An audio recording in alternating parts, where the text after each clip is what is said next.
never thought I would see the day, but it's time to say goodbye to the Mini Clubman. A quirky car in its own right. Much like the Mini is a quirky car, the Clubman was just that much quirkier. I think that's a word. And to send it off in proper fashion, I brought you a John Cooper Works Clubman, but not any John Cooper Works Clubman. This is a very unusual configuration. This is Rebel Green with a blue multi-tone roof. Very odd looking, very quirky looking. You see where I'm going with this. So there it is. This is our send-off for the Mini Clubman. Not one I would necessarily configure in this fashion, but weirdly, it works.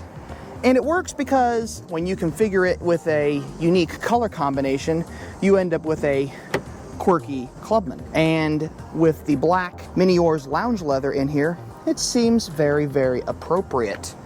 This car overall, beautiful car. Rebel Green is an unusual color in my eyes because I don't necessarily notice that it's green. I usually look at this car and at first glance think it's black. It was a color that was created for the John Cooper Works in the 3rd generation Minis, or in this case, the 2nd generation Clubman. So it's only fitting that I would see it on what is effectively the last model year for the Clubman.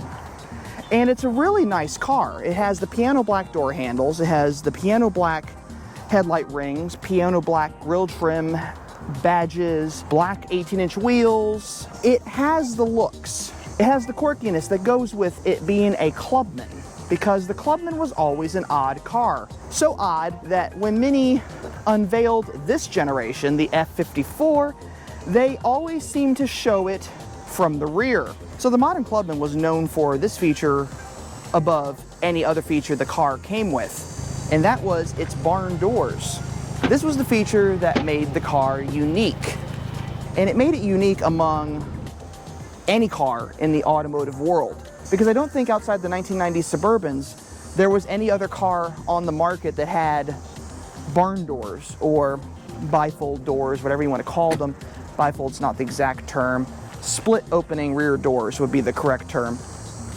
I mean, they could have done a tailgate. They could have done a hatch. They probably couldn't have done a hatch because of the wing, but they could have done that.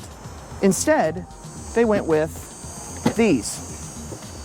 And this is probably the one big feature that makes this car so iconic, because on top of it having these doors, it made it a lot easier to get things in and out of, and no risk of hitting your head on a hatch. But for that matter, I have hit my head on the spoiler of the Clubman before, so I am one to talk, but that's me. You all probably would not have as many issues as I did. But this is a great car overall. I mean, you got a cover here for the cargo area.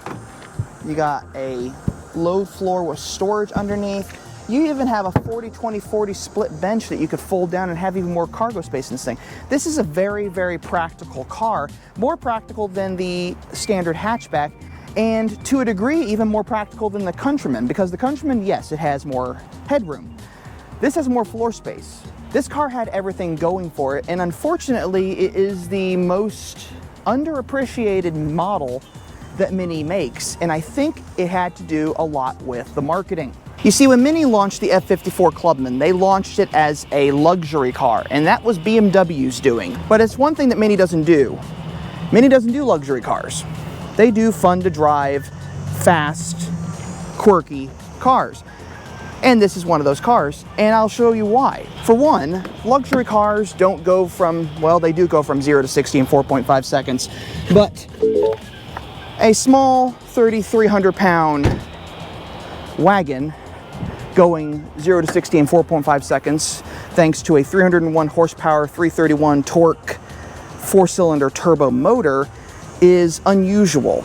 And you're probably never going to see that again for the most part, because wagons have fallen out of favor with most of the American market. This JCW with that engine, 4.5 seconds 0 to 60 time, this thing is a lot of fun. And that's what you want. But you also want practicality, and you have practicality. And you have luxury if you really want to go dive into that. You have lounge leather interior, you have charging for your smartphone or iPad or whatever. My nephew could sit back here and on his iPad and not bug his parents for the entire trip. And then you go up to the front of the car where the driver sits, and you have at your fingertips touchscreen navigation. You have adaptive cruise control with stop and go. You have heated and power leather seats. So it does have luxury features. So yes, it is sort of luxury, even though I just said it wasn't. But that's not where this car shined.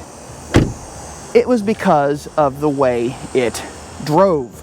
This car was meant to go fast. It has auxiliary coolers at the front and a massive intercooler. It's designed for performance, not luxury. As it is, the Clubman is still around till at least February of next year.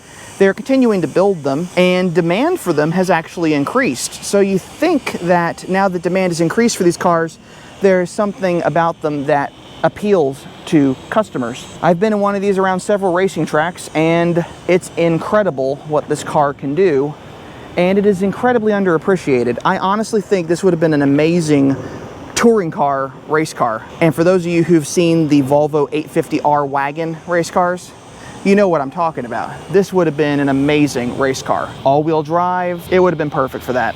Now, as for me, I'm not one to waste an opportunity here, so I'm gonna start this car up and go for a drive because it is a Mini, it's a John Cooper Works, and it is a Clubman.